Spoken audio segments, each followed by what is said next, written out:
Fala, fofas! Beleza? Meu nome é Augusto Bax, sou investidor de criptomoedas há pelo menos 400 bilhões de anos. E por que o Bitcoin está caindo já há quase 2 anos, né? Por que as altcoins esta semana podem iniciar um forte derretimento? Vamos falar dessa semana que pode ser semana do vai ou racha. Se você é investidor de criptomoedas ou investidor de risco, fique comigo até o final desse vídeo que eu vou explicar para vocês por que o Bitcoin está caindo, se é o momento agora de estocar altcoins promissoras ou não, se as altcoins promissoras vão para o saco. Tudo isso a gente vai falar.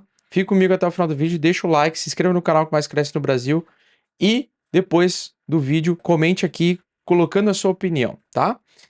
Bom, fofas, segundo semestre de 2023, a expectativa é do mercado voltar a cair, tá? Vou explicar isso porquê e essa vai ser a última oportunidade de comprar barato. Por isso eu vou dividir também algumas estratégias de como vocês podem enriquecer com atitudes simples, mas progressivas, né? Semanais e ir comprando aos poucos ativos bons e interessantes. Tudo isso a gente vai falar no vídeo e agora a gente vai direto para a notícia. A principal notícia da semana que mais você vai ver aí as pessoas falando é que está prometida para esta uma semana muito decisiva, uma semana explosiva. Por quê? Porque na economia nós vamos ter os dados do CPI americano, os dados de inflação americana, que estão influenciando desde aí da pandemia o movimento dos preços dos ativos voláteis, ações americanas, criptomoedas, big techs, Nasdaq e assim por diante. Então isso aqui está influenciando todo o mercado, tanto no primeiro semestre quanto no segundo semestre e nesses últimos 2 anos, beleza? Agora, os dados de inflação, eles mostram que se a inflação vir descontrolada, baseada nos dados econômicos positivos da semana passada e semana retrasada, a gente pode ter mais apertamento quantitativo pela frente, que vai acontecer na reunião no final do mês, dia 26 de julho. Nós vamos ter a reunião do Banco Central Americano, que vai decidir a fazer mais aperto monetário ou não. Porque o que está fazendo o Bitcoin cair nos últimos 2 anos é justamente a política de aperto monetário, ou seja, os Estados Unidos ou o Banco Central Americano, ele na intenção de tirar dólares de circulação, ele faz com que ele aumente a taxa de juros, prejudicando o acesso facilitado ao empréstimo e ao dinheiro lá para os americanos, e isso acaba impactando tanto aqui na taxa Selic brasileira, que disparou, né, nos últimos meses, e a taxa de juros americana também, que disparou, fazendo com que as pessoas tenham dificuldade de fazer juros, né, fazer empréstimos e tomar crédito futuro, porque fica muito caro, né, fica uma dívida impagável mais para frente, beleza? Então nós temos alguns dados importantes para essa semana. Na quarta-feira, né, aliás, na terça-feira, amanhã, dia 11 de julho, nós vamos ter a perspectiva energética de curto prazo, que pode impactar na inflação, que pode impactar nos dados econômicos, a inflação em si, na quarta-feira, dia 12 de julho, e na quinta-feira, os pedidos iniciais por seguro-desemprego. Então, nós temos 3 dias de promessa de grande volatilidade no mercado e depois eu vou explicar para vocês como é que vai ser, na minha opinião, o comportamento do preço baseado em experiência pessoal, beleza? No caso também, pessoal, ao longo dessa semana, eu peguei aqui uns dados on-chain de Open Interest. O que é Open Interest? São contratos futuros em aberto, né? O capital resultado em pessoas especulando no mercado se ele vai subir ou se ele vai cair. Então, as pessoas que apostam que o mercado vai subir, eles compram contratos futuros long, onde eles tomam empréstimo para se alavancar, né, para acreditar que o Bitcoin vai subir, e se realmente o Bitcoin subir, os caras vão ter lucro. Já os shorters, né, os apostadores de baixa, são as pessoas que acreditam em queda. Então, eles pegam Ethers emprestado, por exemplo, e trocam por dólar dentro da própria corretora e apostam na queda do mercado. E isso o contrato, ele automaticamente, no contrato de derivativos futuros, você faz isso. Se a gente passar de 10 bilhões, usualmente, né, quando a gente passa de 10 bilhões de dólares envolvidos em busca de liquidez de contratos, eu falo que a gente entra num risco de busca de liquidez bilateral, ou seja, um movimento muito agressivo dos dois lados. Por quê? Porque o smart money, o dinheiro inteligente, as pessoas que detêm mais capital, fundos de investimentos, bancos e as próprias corretoras, eles estão vendo que tem muita gente colocando muito dinheiro, no caso aqui, acima de 10 bilhões de dólares em apostas, e geralmente o mercado ele volatiliza primeiro para cima, então o mercado sobe rapidamente, liquida todo mundo que está apostando na queda, e na mesma semana, dias depois, ele liquida todo mundo que aposta em alta. Ele faz uma busca de liquidez bilateral, tá? E essa semana está prometida essa busca de liquidez porque passamos de 10 bilhões de dólares envolvidos em contratos futuros. Geralmente acontece a busca de liquidez em semanas como essa. E agora então indo para o gráfico, olha só que interessante. No gráfico nós temos, no gráfico padrão semanal, né, nós temos o quê? Praticamente aí 2 semanas de movimentação de indefinição, que a gente chama de acumulação, né? Que é aquele período em que as pessoas não sabem se vai ao racha. E provavelmente essa semana, como a gente vai chegar no dia 15, né? Eu vou explicar para vocês que tem um padrão, que tem alguns padrões existentes ao longo do tempo, tá? Que é o padrão praticamente semanal, que é assim: se nós temos 2 a 3 semanas de acumulação, 2 a 3 semanas, em que as barras estão curtinhas e parecem uma cruz, são semanas em que o mercado lateralizou. Geralmente, semanas, quanto mais semanas em cruz ou mais semanas em que o preço está travado, praticamente a abertura da semana ela fecha no mesmo preço do fechamento do próximo domingo, nós temos uma semana lateral. As semanas laterais, elas antecipam movimentos explosivos. Então, por exemplo, aqui, na semana do dia 12 de junho em diante, até o 19 de junho, nós tivemos, então, uma semana lateral. Em 19 de junho, até dia 25 de junho, nós tivemos uma semana de alta muito forte. Ou seja, não temos movimentos explosivos. Essa barra aqui, que eu chamo de barra provável de exaustão. Por quê? Porque isso aqui é uma tendência de alta semestral e esse aqui daqui pode ter sido o último dos grandes movimentos de alta no semestre que a gente teve. Geralmente, junho e julho são antagônicos. O que acontece em junho, se junho subiu muito, julho tende a devolver tudo. E se o primeiro semestre, em um ano de acumulação, que é um ano de plantar, né? Você vai comprando aos poucos. É um ano em que as pessoas temem ou a queda ou pensam que é alta infinita, mas e fica oscilando. Geralmente é um ano de acumulação, um ano longo. É um ano em que você vai comprando aos poucos e as pessoas vão especulando alta, outras pessoas vão acreditando em queda infinita e assim por diante. Só que o bull market, ele começa quando todas as pessoas acreditam que é alta e todo mundo começa a comprar e todo mundo volta a ter uma narrativa compradora e todo mundo sai comprando desesperadamente, coisa que ainda não aconteceu ainda esse ano, na minha opinião, tá? Mas eu vou mostrar para vocês aqui, ó, a tendência do Bitcoin ainda é de alta, ou seja, ele vem fazendo topos e fundos ascendentes. A tendência é o seguinte: o mercado ele vai entregando alta enquanto ele vai fazendo topos e fundos ascendentes semanais. Então, primeiro, o fundo tem que ser mais alto do que o fundo anterior, tá? E ele não pode perder o fundo anterior.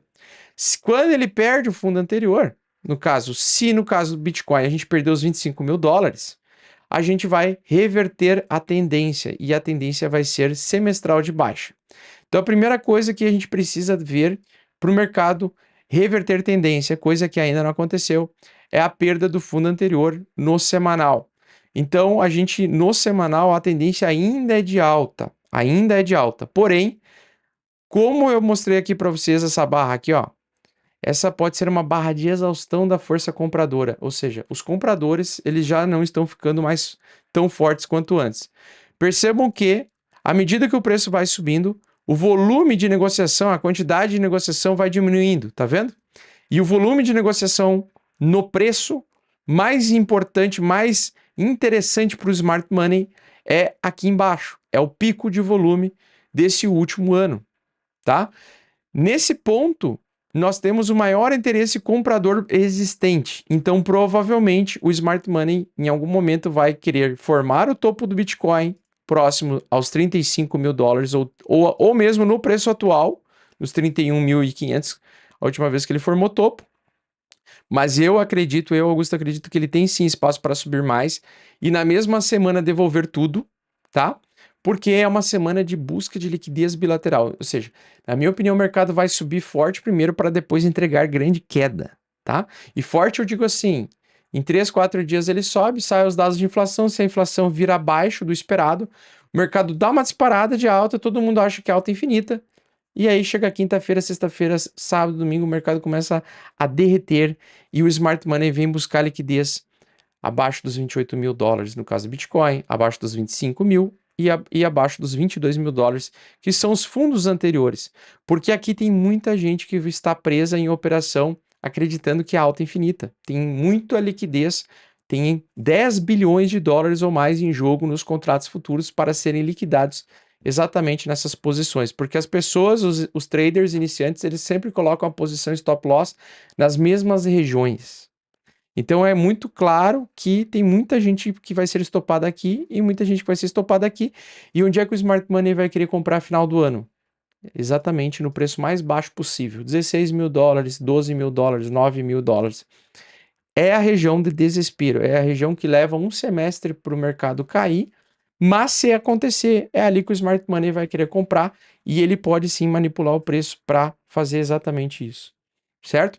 Então, o que eu tô de olho é o seguinte, essa é uma semana em que pode haver o engolimento desta barra. Acontece o seguinte, geralmente a gente sabe qual vai ser a direção do mercado para o restante do semestre em julho e janeiro, porque dezembro para janeiro nós temos reversões de tendências majoritárias e junho para julho também. Se depois do 15 de julho, metade do mês de julho, nós começarmos a ter uma direção de baixa, a tendência é que nós tenhamos um semestre de baixa, uma sequência de semanas de baixa.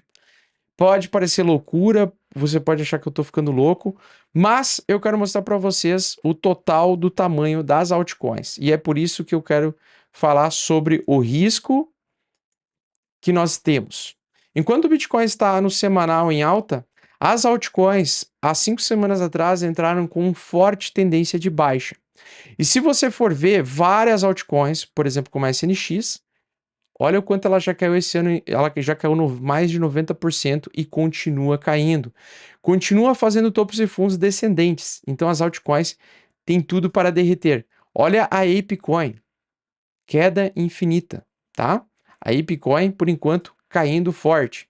A Chainlink, queda ainda em baixa, certo? Ainda em tendência de baixa. Então nós temos várias altcoins que subiram e performaram muito bem nos últimos anos e não param de cair. A Optimism, também tendência de baixa. Então nós temos muitas semanas de tendência de baixa em várias altcoins. Nesse contexto, nós temos então o seguinte, nós temos a probabilidade das altcoins derreterem a qualquer momento depois da busca de liquidez bilateral. Então entendam o seguinte, o mercado está subindo, no Bitcoin apenas. Nas altcoins, não para de derreter. Quem está preso nas altcoins está perdendo capital desde o início do ano, está perdendo muito dinheiro e vai continuar perdendo, tá? Então é muito importante vocês não se apaixonarem por altcoins nesse momento. E aí vocês podem me perguntar, e esse é o momento do vídeo que eu acho muito importante, né? O que nós devemos fazer diante desses fatos? Cara, 2023, desde o início do ano eu venho falando, é o ano de plantar sementes da riqueza, né? A gente tem aí um espaço, na minha opinião, de ainda 6 a 9 meses para comprar Bitcoin barato, Ethereum barato, porque mesmo o Bitcoin, se ele voltar a cair a 22 mil, a 25 mil, a 30 mil dólares ele já está barato, a 28 mil dólares para o longo prazo ele já está barato, porque a expectativa é do Bitcoin chegar a 120 mil dólares por unidade no próximo ciclo de alta. O Ethereum sair de 1.800 dólares e tem a expectativa matemática, a projeção de média de 2 anos de chegar a 20 mil dólares por unidade em 2024 e 2025. Então, esses ativos já estão descontados baratos. Acontece que o momento que nós estamos vivendo é momento de comprar pouquíssimas altcoins que são interessantes. Por exemplo, a altcoin da Matic, da Chainlink, da Polkadot, da Cardano, que são criptomoedas que já se provaram no tempo, né? E que já tem comunidades que investem, independente se existe a necessidade de delas existirem ou não. Elas têm a capacidade de voltar a subir no futuro. Porém, mesmo que elas não alcancem o topo histórico anterior, no bull market, elas tendem a se valorizar muito porque elas têm uma comunidade muito grande, engajada e fiel. E essa comunidade investe em momentos de alta, certo? Então, o que eu comento com vocês? Qual é a estratégia? Uma vez por semana, separe uma parte do capital que você tem destinado para investimentos. Então, vou dar um exemplo aí fácil, né? Com R$ 100 por semana, por exemplo, qual é a minha melhor estratégia? R$ 80 eu vou comprar em Ethereum e R$ 20 por semana eu compro em Bitcoin. Por quê? Porque no momento de acumulação em 2023, como é um ano de oportunidade de comprar barato e ficar acumulando enquanto o mercado fica andando de lado e depois ele pode voltar a cair e voltar a devolver a alta do primeiro semestre, como aconteceu em 2019, repetindo o padrão de acumulação, vale a pena ficar comprando uma vez por semana, se expondo aos poucos uma vez por semana, para você comprar ativos baratos, descontados e pegar um alto poder aquisitivo no futuro. Só que você vai ter que ter toda a paciência do mundo, por quê? Porque se você colocou R$ 100 e esses R$ 100 vão te doer emocionalmente por ver ele se desvalorizar, você vai vender e vai fazer merda com o seu dinheiro. Então, essa é uma estratégia de longo prazo. Não mexa nesse capital. Separe R$ 100 por semana e vai aportando aos poucos 80% em Ethereum, 20% em Bitcoin, aos pouquinhos. Mesmo que o mercado caia, aproveita para comprar mais barato. Tá? Agradeça porque o mercado volátil te dá essa oportunidade, né, de você comprar barato muitas vezes. E tenha toda a paciência do mundo para esperar a inflação americana voltar a 2%. Quando a inflação americana voltar a 2% anualizada, ela está em 4%, eu acho. Quando ela voltar para 2%, eles vão religar as máquinas de impressão de dólares e aí você vai me agradecer por ter visto esse vídeo. Eu peguei um exemplo de R$ 100, mas para pessoas que podem investir mais quantidade de dinheiro, por exemplo, R$ 1.000 por semana, faça isso. R$ 500 por semana, de repente faça isso. É melhor. Por quê? O interessante aqui é a acumulação para o longo prazo enquanto o mercado cai. Problemas aí, detalhes importantes. E as altcoins? Não, fique de fora das altcoins preferencialmente por enquanto, porque as altcoins elas tendem a derreter violentamente. Quando a altcoin derrete, ela derrete 90%. Então, tem que tomar muito cuidado com as altcoins nesse momento. Eu não investiria em qualquer altcoin, né? Algumas altcoins que são certezas, assim, que eu acredito que podem subir muito bem. A Matic, a própria SNX, mesmo quando ela tá caindo, ela é interessante. A Chainlink também, mesmo caindo, ela é interessante. Mas, aos poucos, porque elas tendem a derreter bastante ainda. E, na minha opinião, segundo semestre de 2023 vai ser a fase da depressão. E na fase da depressão onde a gente planta, tá? Então, estrategicamente, uma compra semanal, ela vai ser muito benéfica no futuro e você vai voltar aqui para me agradecer, beleza? Coisa que já aconteceu em 2019, quando a gente acumulou Cardano a preços muito descontados, tá? Bom, então, basicamente é isso. Pessoal, outra coisa muito importante que eu queria comentar com vocês vocês estão vendo esse QR Code aqui? As lives agora, nós vamos ter uma live por semana aberta apenas no canal, que é o Sextão do Bitcão. As outras lives agora elas são exclusivas para os membros do canal, tá? Então as lives eu vou fazer apenas para os membros do canal, porque eu não tenho mais paciência e saco de fazer 6 lives por semana, sendo bem sincero. Então a gente vai fazer vídeos gravados, até porque daí eu consigo postar em horários pré-definidos, mas eu sempre vou fazer a análise no mesmo dia e vou postar aí. Então segundas e quartas, vídeos gravados, né? Nos outros dias aí nós vamos ter a live dos membros e eu sempre posto a agenda aí para vocês. Torne-se membro do canal, com certeza eu vou conseguir de alguma forma te enriquecer intelectualmente e financeiramente também através das informações que eu passo quase que diariamente e ative as notificações aqui do canal, né? Clica ali no sininho, se inscreva, clica no sininho, ativa as notificações para você ser avisado para mais vídeos como esse, que eu quero te ajudar a você prosperar, fazer muita grana de verdade, sem frescura, usando a minha experiência com criptomoedas. Beleza? Sempre é importante saber se posicionar para você multiplicar o seu capital, mas também é importante você saber se proteger e vender no momento certo para você ficar fora do risco de ter uma desvalorização de 90% do seu patrimônio que pode durar 3 anos para se recuperar quiçá, dependendo da criptomoeda ou altcoin que você comprar, você nunca vai recuperar. Então não é qualquer coisa que você pode comprar em criptomoedas. Lembrando que esse é o mercado mais volátil e o mais arriscado do mundo, beleza? Espero que vocês tenham gostado, um grande abraço, tamo junto.